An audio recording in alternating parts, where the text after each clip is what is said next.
Swara, happy birthday to you. કોનો happy birthday છે? હનુ બાપાનો હેપી બર્થડે છે ને ભાઈ. તને ખબર છે હનુમાનનું નામ હનુમાન કઈ રીતે પડ્યું? એ બહુ નાના હતા ને ત્યારે એકવાર એમને બહુ ભૂખા લાગી હતી, જેમ તને પેટમાં અત્યારે ભૂખા લાગી છે ને એવી જ તે. તો ત્યારે એમને સૂર્યદેવને જોયા ને એમને લાગ્યું કે આ તો બહુ સુંદર મજાનું લાલ કલરનું ફળ છે. તો એને લેવા માટે એ તો આકાશમાં ઉડ્યા અને આખો સૂરજ ગપ કરી ગયા.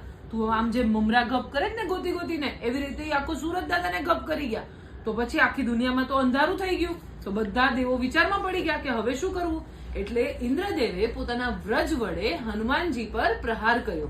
એ વ્રજ એમને અહીંયા જડબા પર વાગ્યું. એને લીધે એમનું જડબું તૂટી ગયું અને એટલા માટે એમનું નામ હનુમાન પાડવામાં આવ્યું, અ મેન વિથ અ બ્રોકન જો.